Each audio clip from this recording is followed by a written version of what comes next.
পুরো রাস্তা জ্যাম করে দিয়েছে এরা। আর নাই নাই করে হলেও 500টার মতন তো আছেই। এটা জুড়ে এটা কার্গিল ব্যাটেল স্কুল, এটা ওয়াচ টাওয়ার। সো আমরা এখন যাচ্ছি কার্গিল ওয়ার মেমোরিয়ালের দিকে।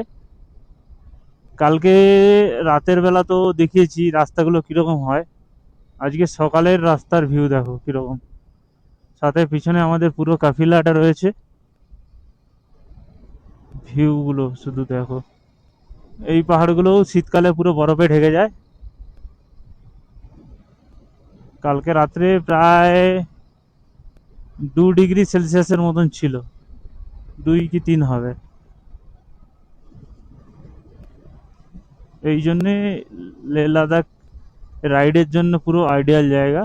আর সাথে যদি নিজের বাইক থাকে তো সেটা তো আলাদাই, নিজের বাইক থাকলে তার মজা আলাদা রাইড করার।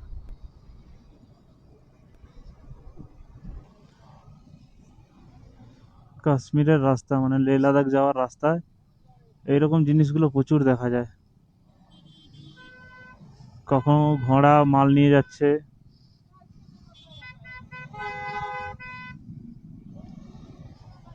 সারি সারি কত আছে, পুরো রাস্তা জ্যাম করে দিয়েছে এরা। আর নাই নাই করে হলেও 500টার মতন তো আছেই, যা আছে।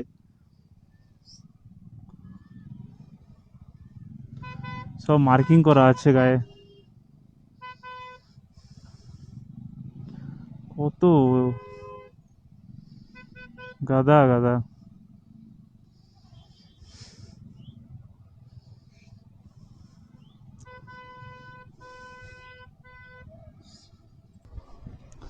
আমরা এখন যেই জায়গাটা দেখতে পাচ্ছি, এই যে বাম দিকটায় পুরো এরিয়া, এটা হচ্ছে কার্গিলের স্কুল,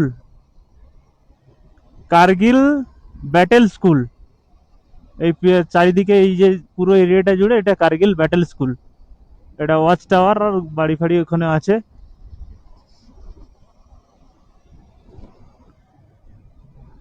ইন্ডিয়ান ফ্ল্যাগ সবসময় এরকম উঠতে থাকে। আর আর্মিদের গাড়ি দেখলেই একটা আলাদা রকমই ভালোবাসা তৈরি হয় আমাদের।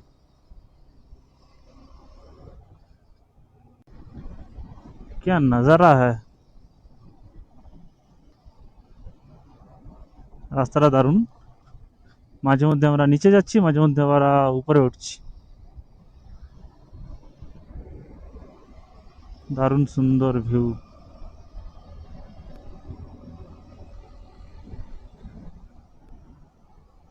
আবার নিচে যাচ্ছি।